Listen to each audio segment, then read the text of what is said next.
Hello everyone, আমি রুদ্রাক্ষী।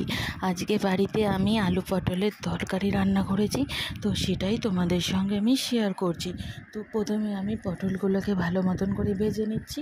তো প্রথমে না আমার তেলটা একদম কম হয়ে গেছিলো, দিয়ে পটলগুলো পুড়ে যাচ্ছিলো।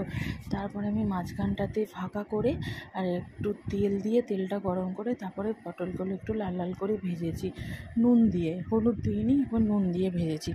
তো পটল ভাজা হয়ে যাওয়ার পর পটলটা আমি তুলে নিয়ে কড়াইতে আর একটু তেল দিয়েছি, তেলের মধ্যে জিরে ফোড়ন দিয়েছি। জিরেটা ফোড়ন দেওয়ার পর একটু লাল লাল হয়েছে যখন, তখন আমি এর মধ্যে টমেটো, আলু আর কুমড়োটা দিয়ে দিয়েছি। দিয়ে এবার এটা একসাথে ভেজে নেব।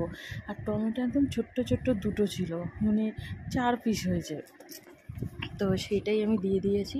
আর কুমড়ো দিলে আমার শাশুড়ি দিতে বললো বলে দিয়ে দিলাম। তারপরে একটু নুন দিলাম, নুন দিয়ে একটু নাড়াচাড়া করে নিলাম, কারণ যেহেতু আমি নুনটা দিইনি সেই জন্য এখন একটু ভেজে নুনটা দিলাম। নুনটা দিয়ে নাড়াচাড়া করার পর এবার এটার মধ্যে আমি পরিমাণ মতন হলুদটা দিচ্ছি, কারণ আমি পটল ভেজেছিলাম যখন তখনও হলুদ দিইনি, সেই জন্য হলুদটা একটু বেশি পরিমাণে দিয়েছি।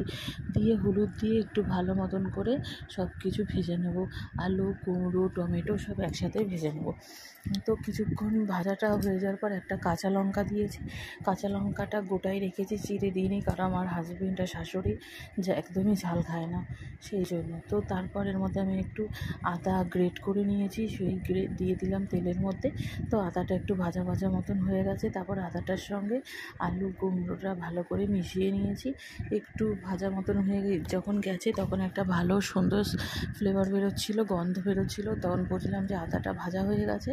তারপরে এর মধ্যে আমি একে একে সমস্ত মশলাগুলো একটু একটু করে দিয়ে দিলাম।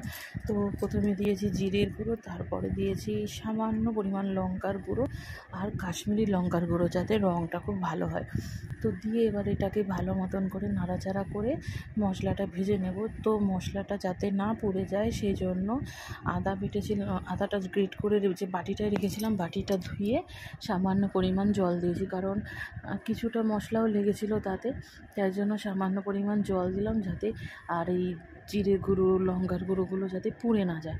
মশলা পুড়ে গেলে তো একদম তিতো হয়ে যাবে, খেতে ভালো লাগবে না, সেই জন্য। তো তারপরে যখন মশলাটা কষানো হয়ে গিয়ে তেল ছেড়ে গেছে, তখন আমি এর মধ্যে যে পটলগুলো ভেজে রেখেছিলাম পটলগুলো সব দিয়ে দিয়েছি। পটলগুলো দিয়ে এবার একটু ভালো মতন করে পটলগুলো আলুটার সাথে কুমড়ো আলুর সঙ্গে ভালো মতন করে ভেজে একটু কষিয়ে নেবো, যাতে পটলের গায়ে মশলাগুলো লেগে যায়।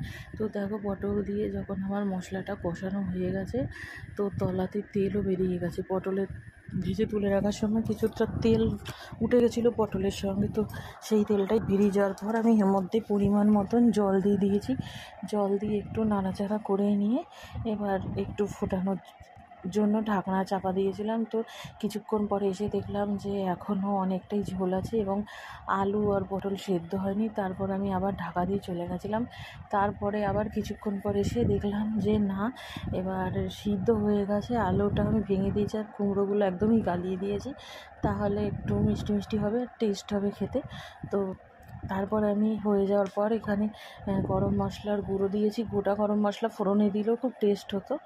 আর তারপর আমি যেহেতু দিইনি, তাই শেষে নামাবার সময় একটু গরম মশলার গুঁড়ো দিয়ে এটাকে একটু নাড়াচাড়া করে নামিয়ে নিলেই আলু পটলের তরকারি একদম রেডি। আর আমি এটা একদম ঝোল করিনি আর কষা করিনি, একটু গ্রেভি গ্রেভি গা মাখা করেছি।